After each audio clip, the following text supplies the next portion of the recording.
Hello, internets! Plastic Cactus here, bringing to you another Commander deck. This is the second one I have recorded. If you haven't seen my Drake and Take Talrand Commander deck, I'm going to recommend you go check that out because it's pretty awesome. But he is neither here nor there at the moment. Right now, we're dealing with Rafiq of the Many in a deck I like to call Rafiq-A-Boo.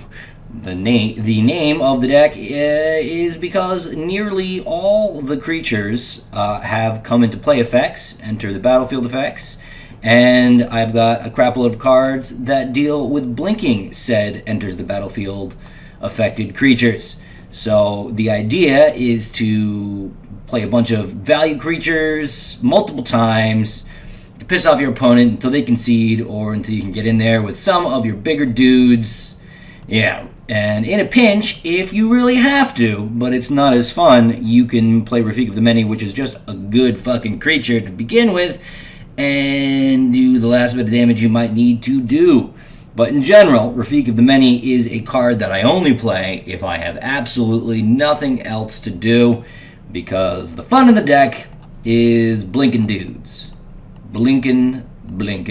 So, this is the deck tech. Let's talk about it just a little bit. I've got your standard land assortment here. Nothing really special. Yeah, probably missing some key good ones. But, you know, I thought about the land for all of 10 minutes. Mana Crypts, Temple of the False Gods, Bijou against those stupid control decks that like to counter everything you play. Just your standard assortment. And then I've got mana getters or, producers themselves like Noble Hierarch, who goes well with just about anything. Noble Hierarch is a wonderful first drop. I usually like to see Noble Hierarch if I have a green source, even more so than I like to see the Soul Ring. But at the same time, the opponent almost always wants to use removal on her because she's so awesome. And then I've got the blinking non-creature column over here with the King of Blink himself, Venser the Sojourner. You get Venser out and any of these dudes, and you're going to have a good time. Wargate is a recent addition to the deck, but it just calls whatever you need. It's like your toolbox card. So you bring whatever creature you need, provided you have the mana. I haven't actually drawn it yet, but I imagine it's going to be awesome. Cloudstone Curio, a huge fucking troll card. You play this as well as some little dudes, several times in a turn to keep getting their effects. And you throw out Coiling Oracle and Elvish Visionary, and then you're getting multiple lands and multiple cards every single turn. Provided you have, 6 or more mana. That's Cloudstone Curio. Mimic Vat. This affects my opponent's creatures as well, but it's a fantastic artifact. One of the best artifacts in Commander in general. Whenever something dies, you can pay 3 and bring it back temporarily. And since all my dudes have value to them, I can't really ask for more in an artifact. Then I've got Ghostway to blink all my creatures. Momentary Blink, which is blink 1 but twice. And Cloud Shift, which is just blink 1 the 1. But I don't just have these non-creature ones. No, indeed, I have Nephilia Smuggler, who can, and Deadeye Navigator, I guess I should mention in the same breath, who will multiply blink my dudes. Flicker Wisp, which will do it once, but is also a 3/1 flyer, and that's nothing to scoff at. Same deal with a Restoration Angel, a 3/4 flyer, that'll do it once. And this is another good thing to blink in general. You can blink the Angel, which will blink something else, and oh, wonderful. You just have to remember not to use the Angel on the other 2 Angels, because you cannot do so. And then I got the Mistmeadow Witch, which is the same deal as the Smuggler Navigator, but it's a little bit slower. Because you exile the creature, and it comes back at the beginning of the next end step instead of immediately. And then I've got the low mana costed enters the battlefield dudes, and the high-costed enter the battlefield dudes. We'll just go straight up the line. Elvish Visionary, get a card! Snapcaster Mage, not the best card in this deck, but when he is good, he is very good. So I think he belongs here. I mean, even if you are only Snapcastering Mage, like a Condemn or a Bant Charm to exile something, to put something on the bottom of the opponent's library, and that's it, it's still worth it. And then you got the Coiling Oracle for super value. Get a land card on the battlefield, or just draw a card. Pretty awesome. Phantasmal Image to take care of your opponent's commanders that have hexproof or shroud or something. Not to mention just copy their best creature if it comes to that. Then you've got the Farhaven Elf to not only search for a land, but to put it onto the battlefield. Pretty awesome. Eternal Witness, get back good stuff from the graveyard. Seagate Oracle, make some good decisions about what you want in your hand. Phyrexian Metamorph, just like Phantasmal Image in every way, pretty much, except copies an artifact too if you need it to. Solve some Lake Roam, more land getting, and also can draw you some cards. Lockdown Hierarch, probably my worst creature here, but he does serve a purpose in that he has a nice body, and I've got some Wrath effects, so I can regenerate my dudes if I have to. Same deal with my opponent's Wrath effects. He's been relevant in the past, though I still think I could probably get something better. Mystic Snake, this guy, people just fucking concede if you blink a Mystic Snake once. I don't think I've ever that's not right, blinked a Mystic Snake and not had my opponent concede. Stonehorn Dignitary, another really fucking annoying card for your opponents. You just keep making it so they can't attack while you get in with your dudes. Pretty nasty. Venser, Shaper Savant. We got the Venser twins here. This guy, return, either remand a card that's being played or return something to your opponent's hand. There's nothing not to like about this card. And then you got Acidic Slime to deal with dirty lands, dirty enchantments, dirty artifacts, and if your opponent's stupid enough to attack with their dirty creatures, this will deal with them as well. Muldrifter, get 2 cards. Sure thing. Thragtusk, one of the best green creatures ever printed. Not especially insane in Commander, but it does get you a lot of life and keep getting you 3 beasts if you want to blink it. So, I mean, it's totally worth it.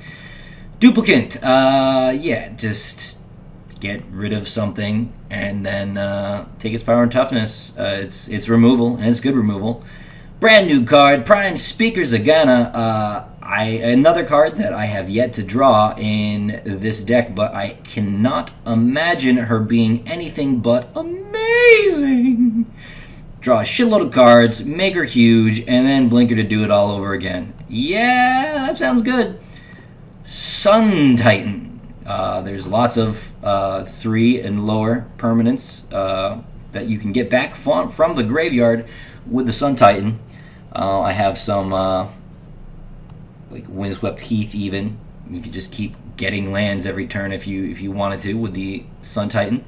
And then Sunblast Angel. Nobody suspects the Sunblast Angel the first time. It's really funny. The Sunblast Angel, on average, takes out like 3 or 4 creatures when she is played. And for only 6 mana, that's pretty good, especially since you get a 4/5 flyer out of the deal.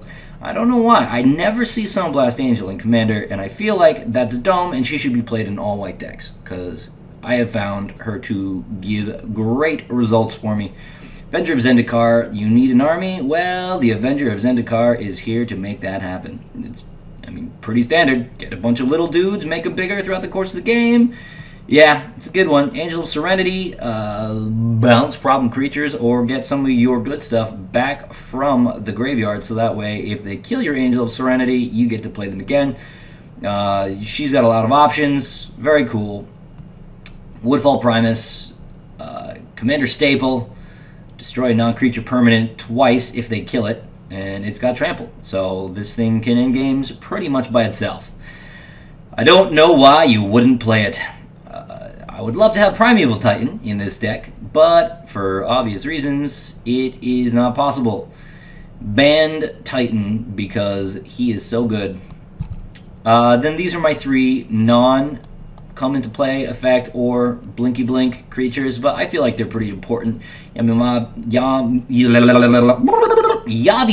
Elder, great for fixing your mana and getting a card out of the deal. Trigon Predator, this asshole is a lifesaver and one of the best cards in this deck in Commander, despite it not really fitting in with my theme.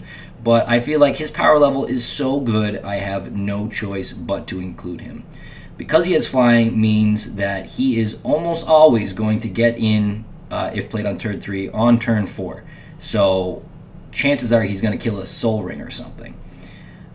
He's awesome. And the fact that his effect is repeatable every time he does damage just is bonkers. I feel like this card is undercost for Commander, and anyone who's playing a Simic type environment with their Commander should absolutely include Trigon Predator no matter what. Teferi, Mage of Zhalfir, because the only thing that makes come into play effect creatures better is being able to play them with Flash. It's as simple as that. And then I've got the ley line of anticipation for the exact same reason of having Teferi, Mage of Zhalfir. Every now and then you have this in your opening hand, and then everything comes up aces for the rest of the game. And then you've got Cryptic Command, the one tangible counter that is not a creature, Mystic Snake. Really a great card, extremely malleable. I feel like everyone should include it in a blue deck. I don't know why you wouldn't, even if you never use the counter element to it. Like, that's not what you want to do. Just tapping all your opponent's creatures so you can get in, or returning something horrible that's going to kill you on the next turn to their hand, and then even just drawing a card while you do one of those other 2 things. It's just fantastic. It's fantastic. You need it. You need it. Play Cryptic Command. Then this is my removal package. Condemn, Swords of Plowshares. You know the drill with those guys. Celestia Charm, I find, is fantastic in Commander because there are so many things with Power 5 or greater. You're certainly never going to put a 2/2 White Knight creature with Vigilance on the battlefield. That'll never happen. In rare cases, like if you're just coming up short with creatures and all you have is a Rafiq of the Many, you may use it to give Rafiq trample, but 95% of the time you are exiling a Power 5 or greater creature, and this does that and loves doing it, so why not? Bant Charm. Obviously, this is anti-commander removal. You put their commander on the bottom of the library, ruins their day. A lot of times they concede after you do it, but you know they shouldn't.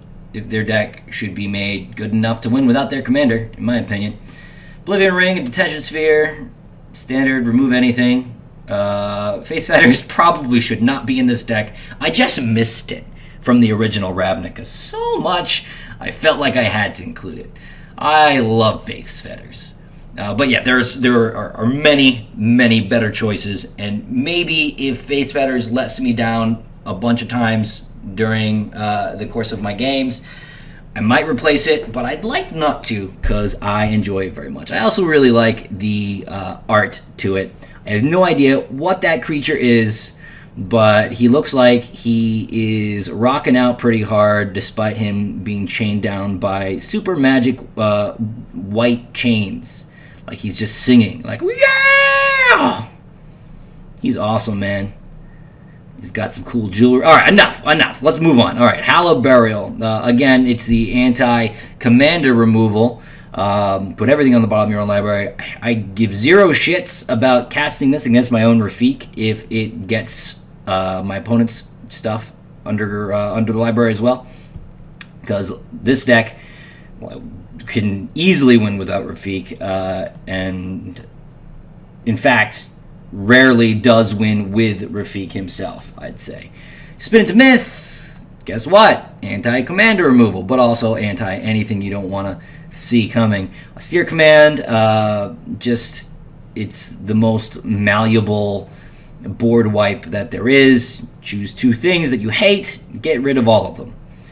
Terminus, hey, what? Yeah, 2 of them. I actually had what do you call it? The new Wrath. I can't remember what it's called. The 2 white, the blue, can't counter, destroy everything. I had that, and it was even doing pretty well, but I decided maybe Terminus was a little bit better, so I just got rid of it and I added Terminus. That might be a mistake because, Locks on a Hierarch enjoys protecting my dudes against that other board wipe, and it can't do so against Terminus, but we'll see. We'll try it out like this.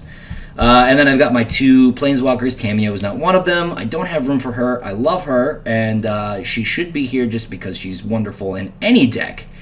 But Jace lining up my next few turns with his -2 effect is a lot more essential to what I want to be doing than my Kamagon Goddess. And then Elspeth, just because I have a lot of big guys, and Elspeth will make them fly over my opponent's armies and just win the game. She's been actually fantastic in this deck, just fantastic. And if you ever get her to, -8, then it's an immediate win because your opponent will concede 100% of the time, that at least in my experience. So yeah, there's the deck. I have played it a few times. It's done extremely well, but now we are going to start recording games and tallying the results, much like my Talran series. So come with me, friends, and we shall have a wonderful time together in the land of Rafiq of the Many, Rafiq-A-Boo.